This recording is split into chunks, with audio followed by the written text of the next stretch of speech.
Josué, chapitre 18. Toute l'assemblée des enfants d'Israël se réunit à Silo, et ils y placèrent la tente d'assignation. Le pays était soumis devant eux. Il restait 7 tribus des enfants d'Israël qui n'avaient pas encore reçu leur héritage. Josué dit aux enfants d'Israël, « Jusque à quand négligerez-vous de prendre possession du pays que l'Éternel, le Dieu de vos pères, vous a donné? Choisissez 3 hommes par tribu, et je les ferai partir. Ils se lèveront, parcourront le pays, traceront un plan en vue du partage, et reviendront auprès de moi. Ils le diviseront en 7 parts. Juda restera dans ses limites au midi, et la maison de Joseph restera dans ses limites au nord. Vous donc, vous tracerez un plan du pays en 7 parts, et vous me l'apporterez ici. Je jetterai pour vous le sort devant l'Éternel, notre Dieu. Mais il n'y aura point de part pour les Lévites au milieu de vous, car le sacerdoce de l'Éternel est leur héritage.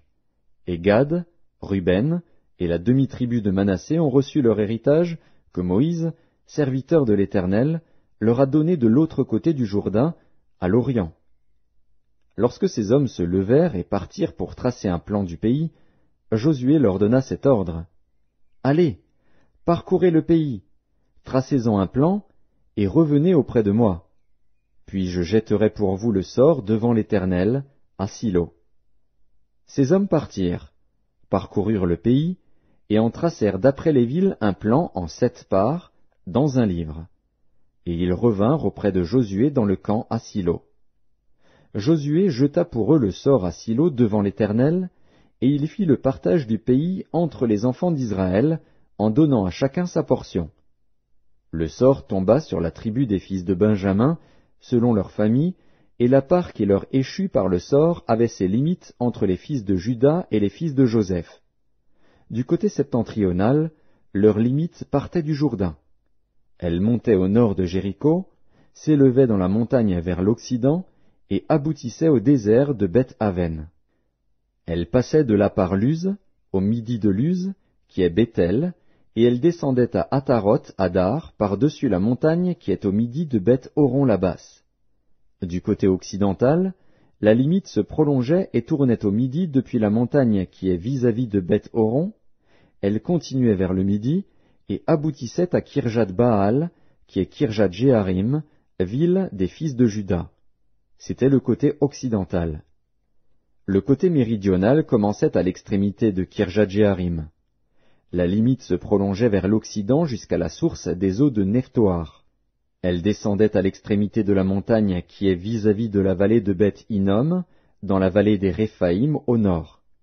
Elle descendait par la vallée de Hinnom, sur le côté méridional des Jébusiens, jusqu'à En-Rogel.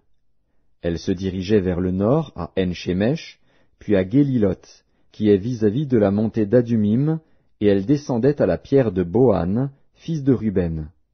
Elle passait sur le côté septentrional en face d'Araba, descendait à Araba, et continuait sur le côté septentrional de Beth-Hogla, pour aboutir à la langue septentrionale de la mer Salée, vers l'embouchure du Jourdain au midi. C'était la limite méridionale. Du côté oriental, le Jourdain formait la limite.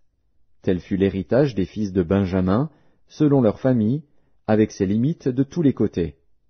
Les villes de la tribu des fils de Benjamin, selon leur famille, étaient Jéricho, Beth-Hogla, Émek-Kétzitz, Beth-Araba, Tsémaraïm, Béthel, Avvim, Para, Ophra, Képhar Ammonaï, Ophni et Géba. 12 villes et leurs villages. Gabaon, Rama, Béhéroth, Mitzpé, Képhira, Motsa, Rékem, Jirpil, Taréala, Tséla, Élef, Jébus, qui est Jérusalem, Gibéat et Kirjat. 14 villes et leurs villages. Tel fut l'héritage des fils de Benjamin, selon leur famille.